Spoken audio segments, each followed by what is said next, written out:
Dengan apa ku balas kebaikan-Mu selain memuji menyembah? Terimalah penyembahan saat teduh bersama. Setiap pujian yang keluar dari hati jemaat saat teduh ini. Terima kasih Tuhan Yesus. Ajari kami untuk percaya kepadamu. Ajari kami untuk tidak ragu. Sembunyikan hamba di balik salib-Mu ya Tuhan. Berbicaralah kepada setiap hati. Dalam nama Yesus. Haleluya. Amin. Praise the Lord. Kalau Anda bersama dengan seseorang dalam sebuah ruangan, atau di sebelah Anda, atau di mobil, atau di mana, bisa katakan God bless you enggak? Bilang begitu ya, God bless you, Tuhan berkati. Thank you. Ya, Tuhan mau memberkati kita semua. Kita baca sama-sama di Kejadian 15, ayat 12. Kejadian 15, ayat 12 sampai 21. Judulnya, Percaya kepada Sang Pemberi Berkat. Belajar, saya punya goal, nanti setelah selesai saat teduh ini, setiap kita bisa berkata begini. Dan setiap kita akan memahami apa arti kalimat ini. Terserah Tuhan saja. Ya, paling enak hidup itu begitu. Terserah Tuhan. Udah Tuhanlah yang tentukan. Tuhan yang tentukan undian sorgawi atas hidupku. Terserah Tuhan saja, sebab Dia yang paling tahu apa yang terbaik untukku. Tuhan itu yang paling mengerti apa yang baik untuk saya. Tuhan yang paling paham apa yang kubutuhkan. Bahkan keinginanku pun tidak tersembunyi dari hadapannya. Terserah Tuhan saja. Udah jangan ngomel melulu. Jangan kita itu pilih-pilih. Problema juga nggak bisa milih, berkat juga nggak usah pilih. Serahkan ke tangan Tuhan, karena Tuhan yang paling ngerti ari-ari. Bahkan lebih dari ibu atau mama yang melahirkan kita, Tuhan itu lebih paham Anda dan saya. Luar dalam Dia kenal. Nah sekarang kita bicara tentang Abraham, bapak yang diberkati ini. Dan Tuhan bicara sama dia tentang berkatnya, tapi ada satu plot twist di sini. Ada sesuatu yang tidak terduga, mari kita baca. Menjelang matahari terbenam, tertidurlah Abraham dengan nyenyak. Lalu turunlah meliputinya gelap gulita yang mengerikan. Yang ini bukan setan ya, gelap gulita yang mengerikan ini bukan seperti orang yang ditindih oleh roh jahat. Tapi ini Tuhan sedang mewahyukan sesuatu yang rada nggak enak. Ayat 13, firman Tuhan kepada Abraham, ketahuilah dengan sesungguhnya bahwa keturunanmu akan menjadi orang asing dalam suatu negeri. Yang bukan kepunyaan mereka. Dan bahwa mereka akan diperbudak dan dianiaya 400 tahun lamanya. Wah yang beginian nubuatan kita nggak kepingin punya. Kita kan sukanya yang bagus-bagus, yang indah-indah. Tapi Tuhan bilang begini, sesungguhnya keturunanmu akan jadi orang asing nanti dalam suatu negeri. Dia belum punya satu anak pun, satu putra pun belum ada. Ya mungkin waktu itu Tuhan itu sudah, meskipun Tuhan sudah berjanji sama dia, tapi dia belum punya Ishak maksud saya. Dan waktu itu dia belum dapat keturunan yang dijanjikan, sudah dapat suatu peringatan. Nanti keturunannya itu akan menjadi orang asing dalam suatu negeri. Bukan jadi majikan, jadi budak di sana. Dan mereka akan dianiaya, nggak tanggung-tanggung loh ya, 400 tahun lamanya. Waduh, kalau yang beginian siapa mau sih? Kalau dinubuatin yang bagus-bagus, semua kita antri. Tapi kalau Tuhan wahyukan sesuatu yang sifatnya di luar ekspektasi, dan sesuatu yang kita tidak inginkan, sesuatu yang menyakitkan dan jelas-jelas di luar zona nyaman, jangan pilih-pilih sama Tuhan. Apapun Tuhan wahyukan itu pasti baik untuk kita. Meskipun kadang-kadang ada pewahyuan yang kurang baik menurut pandangan kita, tetap kalau itu keluar dari sumber Allah yang baik, semua itu akan baik pada akhirnya. Kalau saya jadi Abraham, tidak mengenal hati Tuhan, di ayat 13 saya pasti akan ngomel. Saya akan bilang begini, Tuhan niat nggak sih kasih berkat? Bisa saja saya menolak berkat itu dan berkata, Tuhan nggak usah deh, nggak usah berkat-berkatan. Karena berkat ini kompleks ternyata, ada komplikasinya. Kalau kasih berkat gitu aja kan enak, beli putus ceritanya. Tapi ini ada embel-embelnya. Aku kan memberimu keturunan, nanti Ishak akan datang. Sebentar lagi istrimu akan mengandung bayi, itu dari aku, di masa tuanya, itu keajaiban. Itu keturunan adalah perjanjian. Tapi nanti ya, Abraham, beritahu di depan dulu ya. Nanti turun-temurun ya, bukan keturunanmu langsung Ishak itu, turun-temurun ke bawah itu nanti.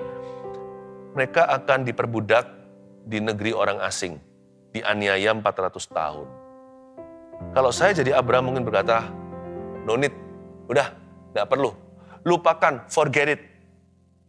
Tapi ternyata Abraham gak gitu, makanya dia disebut Bapak Iman bukan karena dia percaya kepada janji Tuhan tentang keturunannya. Tapi dia percaya kepada Tuhan apapun nanti penggenapannya. Dan dalam penggenapan janji itu, apapun embel-embelnya, pokoknya kalau dari Tuhan, dia makan semua, dia percayakan. Makanya dia itu Bapak Iman. Karena Abraham gak berkata, kalau gitu gak usah deh, gak jadi berkatnya. Aku gak mau. Bukannya begitu. Sebaliknya Abraham percaya kepada the blesser, dia percaya kepada sang pemberi berkat. Asal Tuhan berkata, itu pasti baik untuk aku. Karena Tuhan tahu apa yang dia lakukan di dalam hidup saya.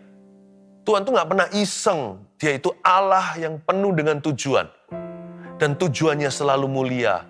Tuhan tidak punya rancangan celaka, tapi rancangan damai sejahtera, memberiku masa depan penuh pengharapan. Karena mengenal pribadi daripada janji itu, sebelum mengenal janji itu sendiri, Abraham sudah mengenal Tuhan. Abraham tidak menaruh rasa curiga. Abraham ini beda sama Adam dan Hawa. Adam dan Hawa loh, bukan dikasih janji, berkatnya sudah di situ. Itu pun masih bisa mikir, jangan-jangan Tuhan simpan berkat lebih bagus, berkat yang lain. Lalu dia ambil dari pohon terlarang. Dia eksplorasi. Di hatinya ada berkata begini, jangan-jangan ini berkat sesungguhnya. Abraham belum lihat berkat, baru janji doang. Tapi dalam janji itu, ada komplikasi. Abraham diberitahu nanti ya, nanti keturunanmu akan mengalami masa-masa pikul salib dulu. Tapi Abraham percaya kepada Tuhannya. Seperti seolah-olah dia berkata begini, if you say so, jikalau memang Tuhan berkata demikian, bukan kehendakku yang jadi, tapi kehendakmu. Makanya keturunan Abraham turun-temurun nanti Yesus Kristus. Apa doanya di Getsemani? Ketika di hadapan Bapa berpeluh darah, Tuhan Yesus berkata seperti ini, kalau bisa cawan ini lalu. Tapi kalau nggak boleh, ya nggak apa-apa deh. Bukan kehendakku Tuhan, Allah Bapa maksudnya. Tapi kehendakmu yang jadi. Not my will, but your will be done. Kalau sama Tuhan itu jangan percaya yang bagus-bagus saja. Sebelum kita percaya ada berkat, percayalah dulu kepada Sang Pemberi berkat. Bagaimana berkat itu nanti diberikan, atau nanti ada juga tantangannya yang menyertainya, apakah ada salib yang harus dipikul lebih dulu, atau nanti pasti akan ada peperangan rohani yang mengikuti, whatever, apapun juga, kalau itu dari Tuhan, Tuhan tanggung jawab dari A sampai Z sepenuhnya, percayakanlah, jangan ragu. Pokoknya kalau dari Tuhan Yesus itu pasti baik. Paling tidak, pasti baik pada akhirnya. Tuhan tidak pernah menyesatkan. Abraham bukannya ragu, bukannya curiga, dia malah berkata dalam hatinya, if you say so, oh Lord, kalau engkau memang berkata begitu, terjadilah atasku. Sebab aku ini hanya hamba-Mu. Terjadilah atasku sesuai dengan firman-Mu. Seolah-olah Abraham berkata, I trust you completely. Aku percaya kepadamu. Dan hari itu Abraham menunjukkan iman lebih besar daripada ketika dia dijanjikan keturunan. Lalu dia percaya Tuhan memperhitungkan itu sebagai kebenaran. Tapi ketika dia dibukakan halaman keduanya, namun demikian, di dalam klosal ini, dalam term-term janji ini, nanti akan ada peperangan rohani. Abraham tidak mundur, tidak mungkir dari janji itu, dan tidak berubah pikiran. Lalu dia tidak menyesali kemudian. Dia berkata, Lord, when I believe you, kalau aku percaya kepadamu, aku percaya seterusnya. Aku percaya semuanya. Aku percaya seluruhnya. Tidak pilih-pilih, tidak tebang pilih. Tidak pilih-pilih berkat. Tidak pilih-pilih salib. Tidak pilih-pilih harga. Terjadilah sesuai dengan kehendak Allah. He trusted his blesser. Dia percaya kepada sang pemberi janji. Dan sang pemberi berkat itu. Sama Tuhan itu harus gitu. Percayanya penuh. Ayat 14, tetapi bangsa yang akan memperbudak mereka akan kuhukum. Dan sesudah itu mereka akan keluar dengan membawa harta benda yang banyak. Tetapi engkau akan pergi kepada nenek moyangmu dengan sejahtera. Engkau akan dikuburkan pada waktu telah putih rambutmu. Tetapi keturunan yang keempat akan kembali ke sini. Sebab sebelum itu kedurjanaan orang Amori itu belum genap. Lihat ya, ayat 14 tidak bisa sembunyi lama-lama, kebaikan Tuhan itu pasti muncul. Tapi Tuhan menghibur Abraham. Kalau saya jadi Tuhan, mungkin saya tidak akan beritahu semuanya. Itulah sebabnya kita bukan Tuhan. Tuhan itu terang. Dia tidak ada pertukaran bayangan. Tuhan itu apa adanya. Dan Tuhan itu jujur. Dan Tuhan itu kebenaran. Makanya Tuhan tidak sembunyikan sebagian kebenaran dari temannya, yaitu Abraham. Dia beritahukan, Abraham, kamu akan dapat keturunan. Tapi ini yang terjadi. Nanti begini. Tapi di ayat 14, Tuhan langsung hibur dia kembali. Karena waktu itu kan sampai-sampai dia itu tidurnya dalam gelap gulita. Waktu dia tidur itu, dia merasakan ada sesuatu yang mencekam dalam jiwanya. Sesuatu yang mengerikan. Makanya Tuhan juga hibur. Karena Roh Kudus itu adalah roh yang menghibur kita. Dialah penghibur. Ayat 14, tetapi bangsa yang akan memperbudak mereka akan kuhukum kok. Seolah-olah ditambahkan kata kok di belakangnya. Tapi bangsa yang akan memperbudak keturunanmu nanti itu akan kuhukum kok. Dan sesudah itu mereka akan keluar dengan membawa harta benda yang banyak kok. Coba bayangkan ya kalau tonasinya begitu. Seolah-olah Tuhan beritahu seperti sama Abraham, aku harus memberitahu kamu karena tidak dibenarkan untuk menyembunyikan sebagian kebenaran karena akulah sang kebenaran. Abraham, saya beritahu di depan ya. Nggak seperti pedagang yang tidak takut akan Tuhan. Beritahu muluk-muluk janji, produknya bagus gimana, tapi efek sampingnya disembunyikan. Atau celanya. Kalau Tuhan tuh nggak gitu. Semua Tuhan beritahukan di depan. Dan terus terang terus Tuhan beritahu apa adanya. Tuhan bilang sama Abraham, janji ini mengandung sebuah tantangan. Tapi, lihat ayat 14, tapi bangsa yang akan memperbudak mereka atau menganiaya, akan kuhukum kok, kamu tenang saja. Dan nanti, keturunanmu itu akan kujaga. Selama 400 tahun itu, mereka akan keluar pada akhirnya membawa harta benda yang banyak. So don't worry ya. Coba lihat ya, Tuhan itu baik sekali. Tuhan itu ya. Sang pemberi berkat itu jangan dinilai dari berkatnya dulu. Nilai dari hatinya yang begitu baik. Nilailah Tuhan itu dari kebaikannya. Bukan dari wujud berkatnya. Sebelum dicairkan kita nggak cinta. Tak ada barang, tak ada cinta, tak ada kasih. Tidak ada benda, nggak ada cinta. Jangan gitu sama Tuhan. Kita harus taruh percaya bukan pada berkat. Taruh percaya kepada Sang Pemberi berkat. Dan Sang Pemberi berkat is a good God. Ayat 14 itu loh, gak lama-lama bisa sembunyi. Kebajikan hati Tuhan itu pasti keluar semuanya. Tapi bangsa yang menghukum mereka akan kuhukum kok.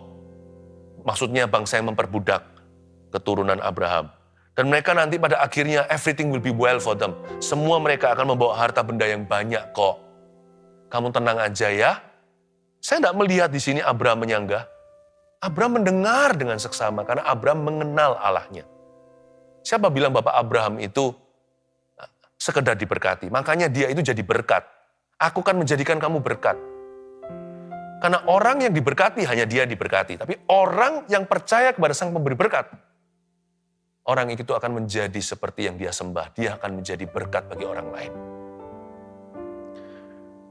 Tidak satu ayat pun di sini, tak satu kalimat, tidak satu kata atau satu huruf Abraham menyanggahnya dan berkata, Tuhan, kok begitu?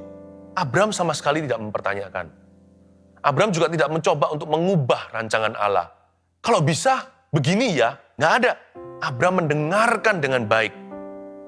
Lalu ayat 15 Tuhan ngomong lagi begini tentang Abraham. Tetapi, ada dua kali tetapi ayat 14 sekarang tetapi ayat 15. Tetapi engkau akan pergi kepada nenek moyangmu dengan sejahtera. Kamu akan mati tua dan mati damai. Dan kau akan dikuburkan pada waktu telah putih rambutmu. Lalu ada tetapi lagi ayat 16, gak berhenti di situ. Tetapi keturunan yang keempat akan kembali ke sini. Bayangin ya, Tuhan beritahu satu wahyu yang kurang enak. Untuk satu pesan yang menyakitkan, Tuhan kasih 3 pesan berikutnya yang menghiburkan. Ayat 14, 15, 16 masing-masing ada tetapi di depan. Tetapi gini kok, tetapi kamu akan mati damai kok. Tetapi keturunan yang keempat akan kembali ke sini kok. Sebab sebelum itu kedurjanan orang Amori itu belum genap. Waktu kita baca ayat 16, Tuhan itu misterius dalam arti kita tidak bisa menyelami hikmat-hikmatnya. Mungkin Tuhan sedang pakai bangsa Israel keturunan Abraham nanti untuk menghukum orang-orang Mesir dan penyembahan berhalanya. Kalau nggak gitu kan, nggak ada Musa yang membebaskan mereka dan 10 tulah. Kenapa kadang-kadang Tuhan izinkan orang Israel berada dalam masalah? Kita nggak ngerti, karena kita ini semua hanyalah alat Tuhan. Jangan pernah sang sapu berkata kepada tuan atau majikannya yang memakainya, kenapa engkau pakai aku untuk membersihkan kotoran, atau pel-pelan, atau lap-lapan. Ya, lalu kenapa kita pakai untuk makanan yang tumpah, atau bahkan muntah. Kenapa kalau saya jadi kain pel, maka mungkin saya akan protes dan berkata, kenapa aku kau pakai untuk menjamah muntah? Kenapa badanku penuh dengan muntahan? Ya karena Anda pel-pelan. Tuhan itu kan Tuhan. Kita ini kan hamba, Dia majikan.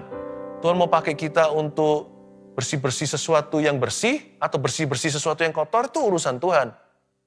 Dan selama 400 tahun, Tuhan pakai bangsa Israel. Keberadaan mereka adalah hukuman terhadap orang Amori yang kedurjanaannya belum genap. Bicara tentang Firaun dan kekerasan hatinya. Kenapa Tuhan pakai bangsa Israel? I don't know. Karena Tuhan itu daulat. Pelajari satu hal dulu. Kedaulatan Allah tidak bisa diselami manusia. Namun demikian, meskipun kita tidak bisa selami kedaulatan, kebaikan bisa diselami. Lihat lagi ayat 16. Tetapi keturunan yang keempat akan kembali ke sini. Kok? Saya tambahin gitu untuk membuat kita lebih mengerti. Akan kembali kok. Tetapi keturunan yang keempat akan pulang lagi. Sebab sebelum itu kedurjanan orang Amori itu belum genap. Keturunan yang keempat. Tuhan itu beritahu, everything will be beautiful in my time. Semua akan indah pada waktuku. Kita punya Allah yang baik. Jemaat saat teduh. Dia memang daulat. Tapi Tuhan itu baik dalam kedaulatannya. Sebelum kedaulatannya Tuhan baik dulu. Dan sesudah kedaulatannya Tuhan tetap baik. Sebelum dan sesudah Allah kita baik. Makanya itu di ayat 16. Bukan hanya kedaulatan sebab Tuhan mau hukum kedurjanaan orang Amori. Tapi Tuhan juga bicara gini pada bangsa Israel yang jadi alatnya. Pel-pelan basah untuk lap muntah. Di ayat 16, tetapi keturunan yang keempat, aku akan bawa mereka kembali ke tanah Kanaan. Ya, nggak bisa lepas kedaulatan Tuhan, jangan diprotes keras. Dipertanyakan pun percuma ketika Anda lontarkan ke sorga, why, atau pertanyaan mengapa, atau kenapa, itu nggak ada jawabannya. Kalau Allah daulat, Tuhan memberi, Tuhan mengambil, terpujilah nama Tuhan. Kita punya tugas hanya memuji Tuhan, tidak bisa melawan. Siapa kita orang berdosa? Boleh protes sama sorga. Nggak masuk neraka aja kita harus sudah bersyukur selamanya. Apakah kita hanya mau menerima apa yang baik dari Allah, sumber berkat kita? Apakah sesuatu yang sifatnya kurang nyaman lalu membuat kita ngomel sama Tuhan? Siapakah kita? Siapakah aku ini Tuhan? Bahkan jadi biji matamu. Dengan apa aku balas Tuhan? Kalau bukan dengan memuji dan menyembah. Kalau Tuhan mau pakai saya, keberadaan saya, kemalangan saya, untuk memuliakan Dia, terserah Dia. Tuhan tahu apa yang saya butuhkan. Tuhan paling mengerti bagaimana memperlakukan kehidupanku ini. Tapi yang pasti saya tahu, kedaulatannya saya tidak bisa pegang. Saya nggak bisa atur Tuhan. Tapi kebaikannya tidak diragukan lagi. Sekalipun saya dipakai oleh Tuhan untuk menggesek orang Amori, seperti orang Israel contohnya begitu. Tapi keturunan yang keempat pasti akan kembali. Dalam kedaulatan saya tidak mengerti. Tapi kebaikan Tuhan tidak pernah gagal datang dalam kehidupan kita. Kenapa Tuhan izinkan ini terjadi? Nggak tahu, saya juga nggak punya jawabannya. Tapi kebaikan Tuhan pasti akan datang dalam kehidupan kita. Kenapa Tuhan Yesus hal seperti ini menimpa aku? Aku nggak tahu. Kalau Anda tanya sama saya nggak akan sok pintar dan berkata, begini begitu, saya kasih Anda teori 1001. Saya kadang-kadang menjawab orang dalam penderitaan mereka. Pastor, kenapa ini terjadi? I don't know. Kadang-kadang saya hanya berkata, I'm sorry, bukan mewakili Tuhan. I'm sorry that you have to go through this. Sorry ya, kamu harus mengalami ini. Padahal bukan salah saya. Tapi saya tidak minta maaf mewakili Tuhan, sebab Tuhan tidak minta maaf sama siapa-siapa. Tuhan nggak utang sama siapa-siapa. Harusnya kita semua itu dapat neraka. Harusnya kita itu disiksa selama-lamanya. Itu yang fair untuk kita. Jadi yang terbaik kadang-kadang yang saya bisa lakukan pada orang-orang yang menderita adalah menangis bersama dengan mereka. Seperti Yakobus katakan, menangislah dengan orang yang menangis. Berdoalah dengan orang yang menderita. Saya tidak bisa menghakimi, saya tidak bisa menilai. Saya juga tidak bisa menjelaskan tentang Tuhan pada mereka. Saya hanya bisa menunjukkan empati. Tetapi di sisinya Tuhan, saya menunjukkan iman. Iman yang tidak goyah. Sekalipun pohon arah tidak berbunga, pohon anggur tidak ada buahnya. Bagianku tetap Tuhan Yesus. He is sovereign. Di ayat 16 dengan jelas. Tuhan pakai keturunan Abraham. I will use your descendants. Aku akan memakai keturunanmu untuk menghajar orang Amori. Tapi mereka harus diperbudak dulu. Karena kejahatan mereka akan semakin nyata ketika orang Israel ada di sana. Tapi keturunan keempat, mereka akan kembali ya. Kamu jangan khawatir kok Abraham, aku setia. Dalam kedaulatannya, Tuhan tetap baik. Sebelum dan sesudah kedaulatan, tetap yang bertahta adalah kebaikan. Ayat 17. Ketika matahari telah terbenam dan hari menjadi gelap, maka kelihatanlah perapian yang berasap beserta sulu yang berapi lewat di antara potongan-potongan daging itu. Pada hari itulah Tuhan mengadakan perjanjian dengan Abraham serta berfirman, kepada keturunanmu lah kuberikan negeri ini, mulai dari sungai Mesir sampai ke sungai yang besar itu, sungai Efrat, yakni tanah orang Keni, orang Kenas, orang Katmon, orang Het, orang Feris, orang Refaim, orang Amori, orang Kanaan, orang Girgasi, dan orang Yebus itu. Ayat 17 sekali lagi, ketika matahari telah terbenam dan hari menjadi gelap. Tadinya dia tertidur pulas, lalu ada kegelapan meliputi, gelap gulita yang mengerikan. Lalu maka kelihatanlah perapian yang berasap beserta sulu yang berapi lewat di antara potongan-potongan daging itu. Di ayat-ayat sebelumnya enggak kita baca di saat teduh ini, tapi yang saat teduh yang lalu, saya jelaskan bagaimana Abraham mempersiapkan hewan-hewan persembahan. Dia mempersiapkan korban, ya. Lalu ternyata lewat di antara potongan daging itu, perapian yang berasap beserta sulu yang berapi. Apa ini? Ini adalah penampakan pertama tiang api dan tiang awan, you see. Sadarkah Anda? Tiang api, tiang awan zaman Musa nanti, yang membawa keluar bangsa Israel dari negeri Amori, dari Firaun dan tentaranya, perbudakannya di Mesir. Tiang awan, tiang api kan muncul. Selama di padang gurun bangsa Israel, sejak waktu dia keluar, Tuhan membelah Laut Merah. Lalu ketika malam hari supaya mereka hangat, kasih tiang api. Ketika siang kepanasan, dikasih tiang awan agar sejuk bangsa ini. Tiang awan, tiang api ternyata sudah ada previewnya, ada trailernya. Tuhan tuh baik ya. Tuhan gak hanya beritahu dalam gelap gulita, nanti keturunanmu Abraham akan dianiaya. Tapi Tuhan juga memberi preview penyertaannya nanti. Allah kita itu selalu tapau atau memberikan kita bekal sebelum kita itu dicobai. Tuhan itu selalu memberi kita senjata sebelum perang. Sebelum kita dianiaya sudah diberikan ketabahan dan kekebalan. Tuhan itu tidak pernah biarkan kita yatim piatu atau telanjang di hidup ini.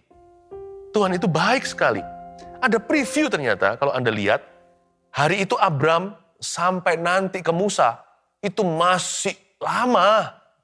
Masih lama. Tapi Tuhan sudah kasih Abraham ini, teman atau sahabat Tuhan, sebuah hint atau sebuah bocoran, nanti gimana Tuhan akan memperlakukan keturunannya. Tuhan bahkan tidak sebut Musa, Abraham tidak kenal Musa, beda generasi. Ya. Dan ternyata apa yang jalan di antara potongan hewan, potongan daging itu, kelihatanlah di ayat 17, perapian yang berasap, itulah tiang awan, berserta sulu yang berapi, itulah tiang api. Catat ini, berkatmu hari ini jangan pernah pilih-pilih, berkat sekecil apapun tetap adalah berkat. Berkatmu hari ini adalah preview berkatmu di masa depan. Tulis itu. Berkat yang Anda lihat sekarang itu yang sempat membuat Anda terpesona. Ya, itu sebenarnya adalah bocoran dari Tuhan gimana nanti Tuhan akan penuhkan suatu hari. Berkatmu sekarang ini seperti sebuah tanda bagaimana Allah akan memberkati Anda di kemudian hari. Bahkan bukan hanya di zamanmu, berkat yang Anda alami sekarang ini adalah preview, adalah suatu intipan dari sorga. Kita bisa mengintip dari jendela berkat yang kita alami sekarang. Makanya jangan mengeluh gini, 5 roti 2 ikan, hanya 7 doang. Padahal ada 5.000 orang. Kalau Anda bisa lihat 5 roti 2 ikan itu sebagai berkat, bentar lagi 5.000 orang akan diberkati. Karena berkat yang Anda alami sekarang, sekecil apapun itu juga, itu adalah tanda bagaimana Allah akan memberkati keturunanmu. Ya, belajarlah curiga yang indah. Ayo, jangan-jangan saya dikasih berkat ini sekarang, karena nanti tahun depan, engkau akan cukupkan. Ayo, jangan-jangan aku diberkati begini, nanti akan dilimpahkan di zamannya putra-putriku. Apa hanya bisa main piano pakai 1 jari, ting-tong, ting-tong, tapi bisa jadi lagu, anaknya nanti seperti Mozart mainnya. Jangan pernah remehkan sesuatu yang sifatnya sederhana. Hutang belum keluar, saya masih sekarang cicil pelan-pelan, tapi cicilan selalu bisa. Tiap bulan selalu ada. Jangan-jangan berkat bulanan Tuhan berikan, Anda bisa lihat kemudian hari, Tuhan sudah sediakan apa yang tahunan Anda akan nikmati suatu hari nanti. Jangan pernah kita itu merasakan berkat kita terlalu kecil lalu iri hati. Ingat, every blessing is a preview. Setiap berkat itu adalah tanda ilahi. Kalau orang menaruh percaya kepada sang pemberi berkat, dia akan menaruh curiga kepada berkat-berkatnya. Curiga yang indah, dia akan berkata, wow. Sayangnya pada waktu kejadian 5.000 orang lapar di bukit itu, ketika Yesus berkhotbah sabda bahagia, kok nggak ada ya yang excited dan berkata, 5 roti 2 ikan, ayo Tuhan mau lakukan apa? Jangan-jangan 5.000 orang ini nanti akan makan. Kami pulang bawa 12 bakul, ditapaukan masing-masing 12 rasul itu untuk orang-orang di rumahnya. Saya bukan bicara tentang berkat materi, saya bicara tentang hati yang percaya. Haleluya. Gak tahu kenapa ya, waktu saya khotbahkan ini, saya sampaikan kepada Anda, hati saya berbunga-bunga. Sekalipun mungkin buah arah tidak ada bunganya. Saya berbunga-bunga. GR lah sama Tuhan. Saya mending GR daripada minder. GR paling sama Tuhan difermak, dibener-benerkan sedikit, diramping-rampingin. Tapi nanti Tuhan pasti melampaui ekspektasi. Karena Tuhan tidak mau kalah sama manusia. Daripada saya minder, selalu kelewatan Tuhan. Saya percaya kepada Sang Pemberi berkat. Karena Dia baik. Kalau Tuhan sekarang beritahu sama saya, Philip, nanti kamu akan diberkati begini, tapi namun demikian, nah itu nggak enak. Kamu harus selalu ini. Nanti mungkin kamu diproses dulu, masuk kuliah rohani. Kamu akan ditolak dulu, mungkin kamu akan disalah mengerti, kamu akan diusir. Tapi setelah itu, tetapi kamu akan aku berkati setelahnya. Tetapi kamu akan berkembang ke kiri dan kanan kok. Sesudahnya, tetapi gak apa-apa saya berkata Tuhan, let your will be done. Gak gampang ya. Kalau saya lebih baik saya nggak tahu daripada saya tahu tantangannya apa. Tapi kalau sampai saya diberitahu, saya tetap akan usahakan. Saya angkat 2 tangan menengadah ke sorga dan berkata, terjadilah kepada hamba-Mu sesuai firman-Mu. Bukan kehendak-Ku, tapi kehendak-Mu yang jadi. Sebab percaya saya bukan pada berkat sesuai ekspektasi. percaya saya kepada Sang Pemberi berkat ketika saya bahkan saat saya kurang memahami berkat-berkat itu sendiri. Haleluya.